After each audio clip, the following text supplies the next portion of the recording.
কয়েক বছর আগে যাতায়াতের জন্য খতিয়ানভুক্ত জমি থেকে 6 ফুটের রাস্তা ছাড়া হয়। শর্ত ছিল অপর প্রান্তের জমির মালিকও 6 ফুট রাস্তা ছেড়ে দেবেন, কিন্তু বাস্তবে তা না করে 6 ফুটের রাস্তা ঘেঁষেই নির্মাণ শুরু করেছেন ওই ব্যক্তি। ঘটনায় উত্তেজনা দেখা যায় ফাঁসি দেওয়া চটহাট বাজারে। ইতিমধ্যে গোটা বিষয়টি ঘিরে থানায় অভিযোগও জানিয়েছেন স্থানীয়রা।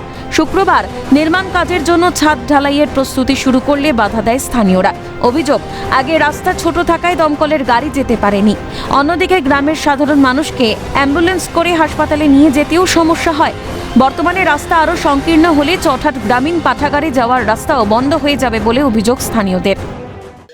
ঘটনা হলো কি যে রাস্তার আমরা যে যাওয়া আসা করব, সে যাওয়া আসা আমরা করতে পারতেছি না।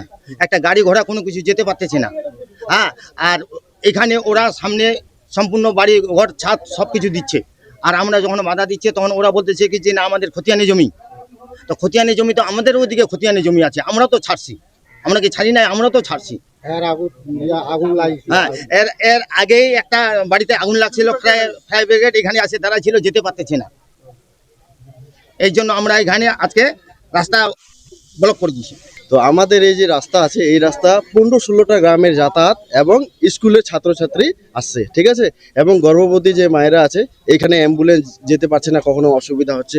কিছুদিন আগে আমাদের গ্রামে আগুন লাগলো, ঠিক আছে, ফায়ার ব্রিগেড আছে এখানে দাঁড়ায় আছে, টার্নিং নিতে পারতেছে না। তো ওরা সিঁড়ির উঠাটা আরও এদিকে 4 ফিট বাড়ায় দিছে। তো এটা তো অন্যায় না, ওরা কারো কথা শুনে না, আজকেও কাজ চালাচ্ছে। তাহলে এটা কি করে সম্ভব? দ্রুত সমস্যা সমাধানের আশ্বাস ফাঁসি দেওয়া পঞ্চায়েত সমিতির সহকারী সভাপতির।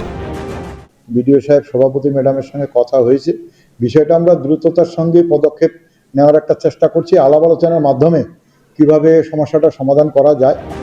পরবর্তীতে ঘটনাস্থলে পৌঁছে পরিস্থিতি নিয়ন্ত্রণে আনে ফাঁসি দেওয়া থানার পুলিশ। বর্তমানে কাজ বন্ধ করা হয়েছে, এখন দেখার সমস্যার সমাধান কতদিনে হয়। ফাঁসি দেওয়া থেকে পিকাই ঘোষের রিপোর্ট, ক্যালকাটা নিউজ।